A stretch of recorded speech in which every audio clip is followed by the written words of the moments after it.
Well, Master Yoda, the DMT is hitting you hard. Yes, I know, right? This is so weird. I'm speaking with human syntax. Oh, no way. This is just coming. Nick Greiner is going to set up an ICAC. Oh my goodness. What good news this is. Finally, there will be an end to this bastardly corruption. No, Obi-Wan. Understand this, you do not. Wait, what? Trying to take down the Labour Party. Greiner is. Do you remember when Gladys stepped down after ICAC were looking into her and the press was all like, ICAC has a lot to answer for. This is all just a political tool to take a good woman down. Well, in a plot twist for this channel, I actually agree with them about ICAC, at least for how it began in the late 1980s. So for this episode, we're pausing federal politics again to zoom in on this crucial moment of state political history that has since taken down 3 premiers. Now, New South Wales has always had a bad history with corruption, and the 70s and 80s is known as a particularly dark era. Because we never had a deep investigation like Queensland did with the Fitzgerald Commission, we don't have the same documented evidence, but in 1980, the American historian Alfred McCoy said this about Sydney: "No city in the world can rival Sydney's tolerance for organised crime." The Liberal Premier, Bob Askin, is widely reported to have been in a corruption ring with the police, and the ATO audited his finances after his death and found significant undisclosed income. Then, when Labor came to power in 1976, their Premier, Neville Wran, appeared to adopt a policy of laxness towards corruption. For context, Whitlam had been ousted a year before, and New South Wales Labor attributed this to rocking the boat too much. For instance, Wran extended the term of a corrupt chief magistrate of the New South Wales local court, Murray Farquhar. He introduced the lotto to New South Wales and let Rupert Murdoch and Kerry Packer fund it while also offering it to Fairfax. And then he was also reportedly involved with the crime boss Abe Saffron, as in the guy who's alleged to be behind the Luna Park fire in 1979 that killed 7 people. I mean, right now, 70s New South Wales does seem like a better place to have set Breaking Bad in than Albuquerque. So, I need you to help me. Jesse's just killed someone in Camperdown. Relax, relax. Let me talk to the Premier. I'm sure we can have Murray try his case. Very good. I need to teach at Lucas Heights tomorrow. You know what you should do? Put some of that money into Neville's lotto. And so Neville Wran retired in 1986, and then in 1987, Labor's Minister for Corrective Services Rex Jackson was jailed for accepting bribes for early release of prisoners. And so enter into the scene Nick Greiner. Now, he was the perfect candidate for the moment as he was from the North Shore and from the wet faction of the Liberal Party. He'd also only been in office since 1980 and wasn't carrying the baggage of Liberal corruption from the 1970s. I think a fair comparison would be Chris Minns versus Eddie Obeid. Now, Greiner had campaigned on an independent corruption commission. Queensland was going through its Fitzgerald inquiry, and Labor was now tarred with that same brush of corruption. For Greiner, not only was this an election winner, but would have taxpayer funds devoted to getting dirt on his enemies. As we'd later find out from Greiner, he knew nearly everyone in Parliament had dirt to be uncovered, and Wran had just about taunted the Liberals with how undamaged he was by corruption allegations. A permanent royal commission devoted towards corruption would reveal scandal after scandal in the Labor Party, the unions, and the public sector, and would keep Labor out of office for generations. With 2 by-elections going the way of the Liberals in 1986, they looked set for victory in 1988. And Greiner felt comfortable enough campaigning on cutting public spending to bring the deficit down. And 1988 did indeed prove to be a comfortable win for the Libs. So much so that Cessnock, as in home of the Johns brothers, as in the capital of the Labor Party, went Liberal. But this election was also really weird because Tony Abbott actually voted for Labor. I would have loved to have spoken to him that night. Hi, Tony. I have a long-faced brother. Barney, I did something very bad. The Queen will be ashamed of me. What did you do? I voted for Barry Unsworth. Yeah, man. This is the 1980s. If it's not Peter Sterling. I have no idea who you're talking about. So Greiner came to power and set to work right away on reducing the public sector, selling assets off to be privatised and limiting the power of unions, all with the hope that ICAC would keep finding dirt on Labor to build public support around doing this. Public sector jobs were slashed by over 12,000, $340 million of assets were sold off, and the Industrial Relations Act of 1991 increased the penalties for industrial action. Were you ever in a composite class in primary school? Well, You can thank Nick Greiner for that, as his government closed down many smaller schools and merged year groups to reduce education spending.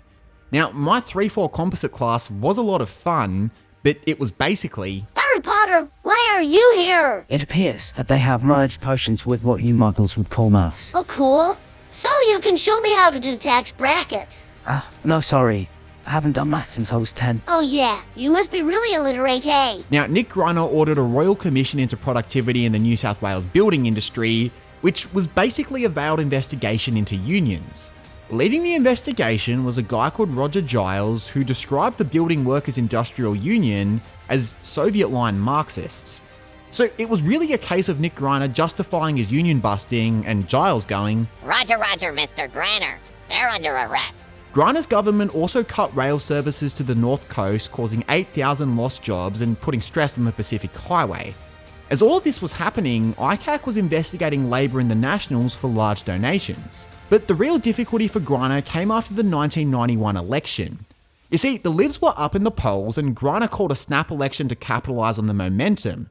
However, a lot of Liberal voters who had voted for Greiner to stamp out corruption were pretty let down with the amount of public sector jobs that had been slashed under his tenure. The election result was a painful one for the Libs. The coalition received 49 votes out of a 99-seat parliament, 1 vote short of a majority. There were 4 independents who had picked up seats. Interestingly, one was Clover Moore, who'd end up being Mayor of Sydney, and one was Tony Windsor, who'd end up being the member for New England until Barnaby Joyce ousted him. The independents decided to side with Greiner's Liberals, and Greiner had to frustratingly agree to a minority government. However, the situation actually got much worse at the end of 1991 when Greiner's former education minister, Terry Metherell, resigned from the party live on the ABC 7:30 report without actually letting Greiner know. Now, Greiner couldn't rely on just one independent to get stuff through Parliament, but needed 2. But to make matters worse for Greiner, the Court of Disputed Returns ordered a by-election for the entrance, which the Libs had won by 116 votes.